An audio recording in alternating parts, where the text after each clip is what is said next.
Hi everyone, I'm Emma McAdam. I'm a licensed therapist, and in this video we're going to be talking about how to stop overthinking everything.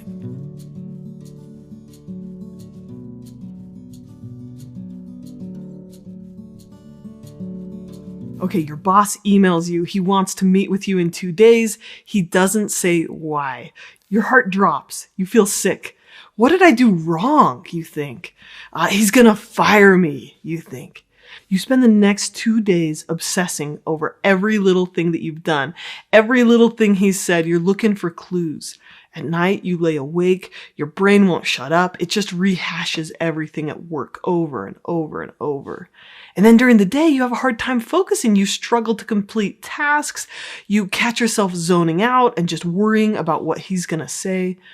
You start asking your coworkers and managers for any clues.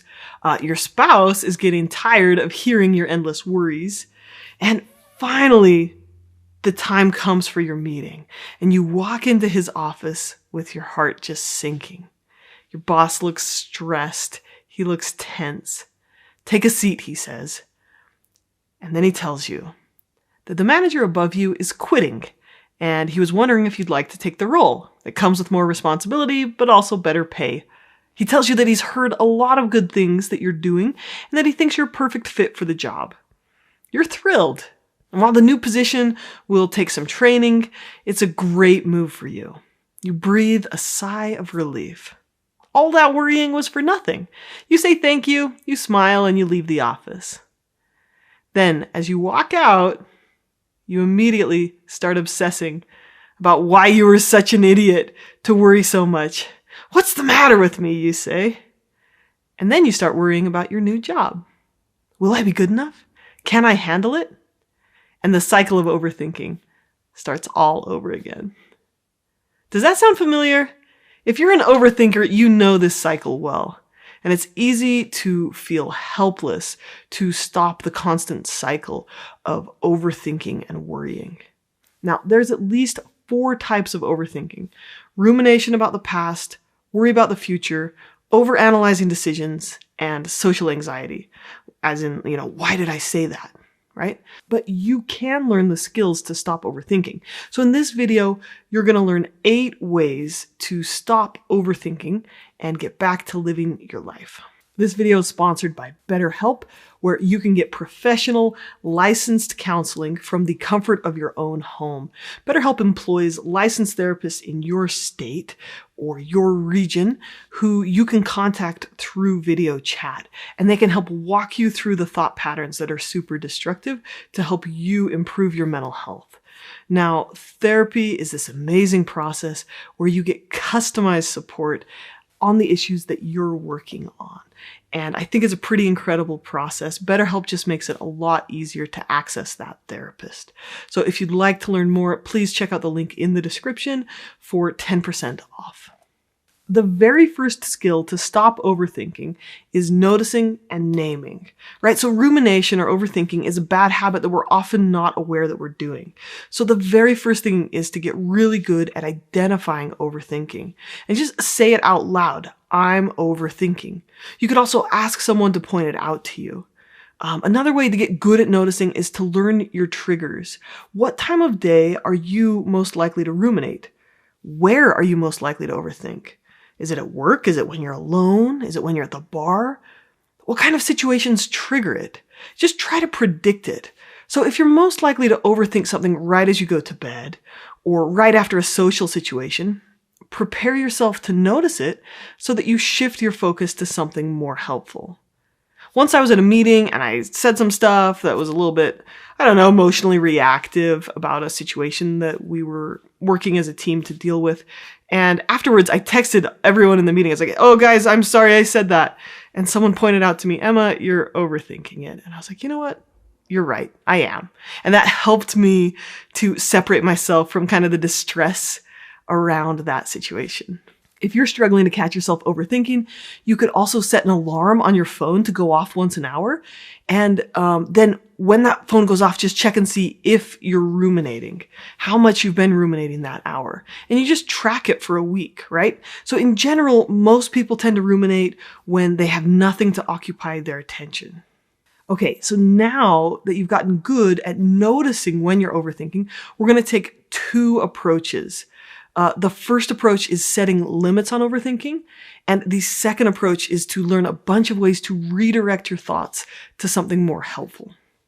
Okay, so let's start with some limits. So the second strategy with overthinking is to postpone or schedule your rumination. And I'm using the terms rumination and overthinking interchangeably here, right? So if you're going to schedule or postpone your rumination, say, I'll deal with this later, or I'll worry about this at 2 p.m. You can put it on your calendar, right? This sends a message to your brain to stop nagging you because you're going to address the issue. This is super powerful, and you'll learn that you really have a lot more influence over your worry than you thought. Now, if you're just starting out with noticing your worries and starting to postpone them, a really great practice is to schedule worry time every day for 1 month, just to show your brain that you're serious about this. And then you just set a time limit on how long you're going to worry or problem solve. So you'll say, okay, every day at 2 p.m., I will worry for 35 minutes. And then I'll go back to doing what's important to me. And remember, I really like this saying, never worry in your head. Do it on paper, write it down, right? There's a lot of different ways to write it down. You can do a free write, do a locus of control activity, a pros and cons list, or a brain dump. And when you schedule that worry, it shows your brain that there's a time and a place for worry and a time and a place for not worrying. When you set those limits on it, your brain likes boundaries. It likes boundaries. So, scheduled worry. Okay, number 3. Now that we've set some limits, it's time to practice attention shifting. Your brain is a thought machine. It's going to constantly crank out hundreds of thoughts an hour.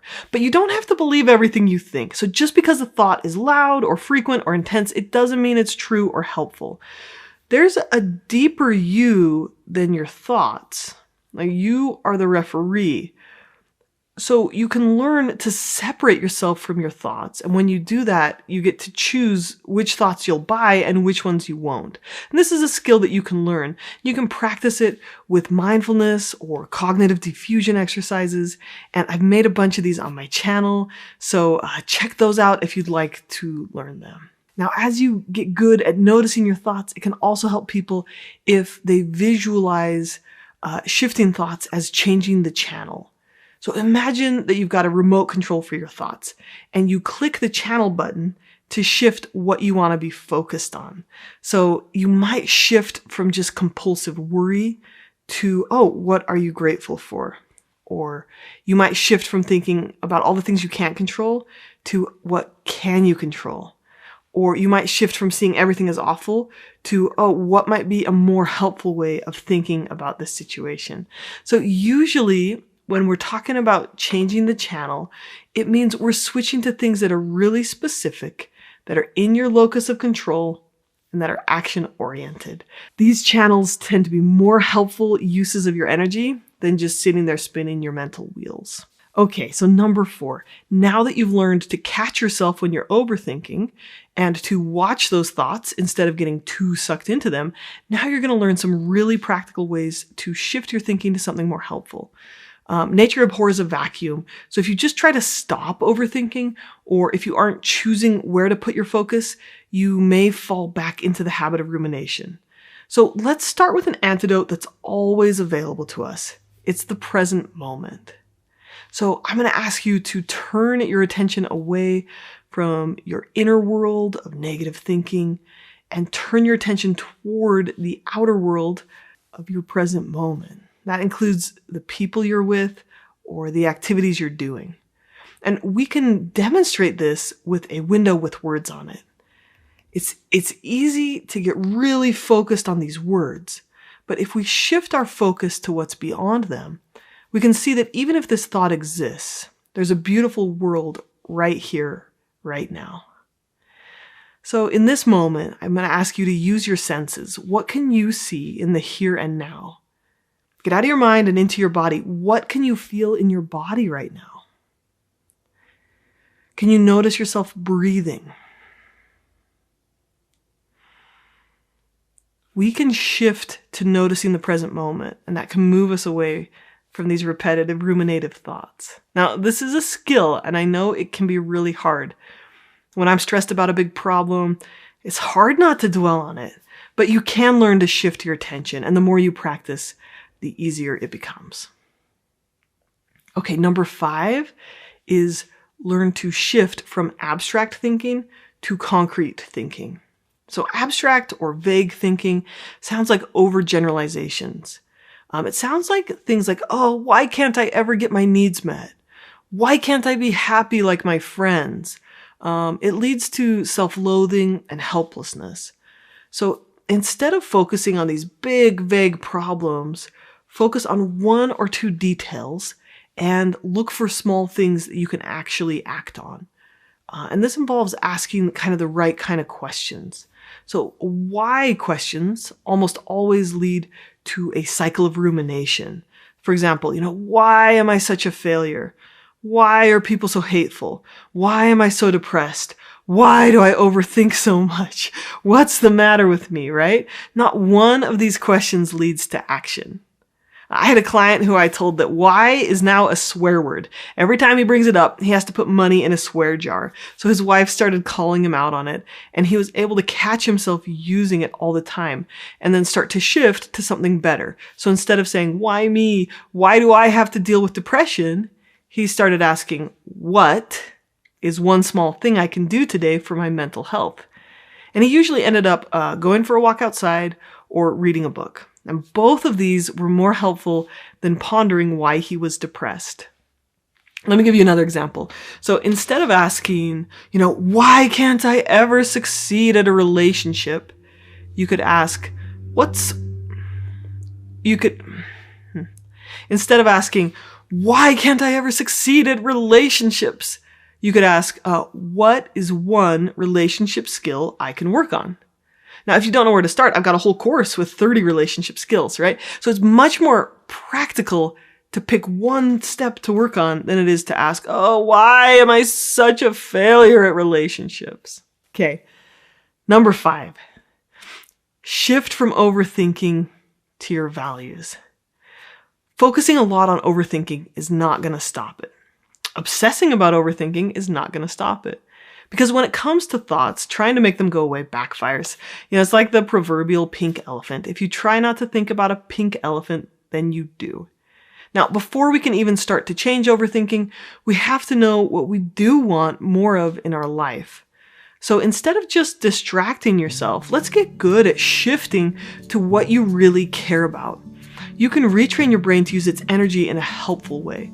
So this might include being more present with our kids, being able to relax, taking helpful action, or living a meaningful life. So if you want to shift from this chronic overthinking, you may want to ask yourself, what is most important to you right now? Or what do you want your life to be about? With overthinking, your tendency is to withdraw and isolate. So you need to reverse that, even if it's just one step at a time. So explore your values.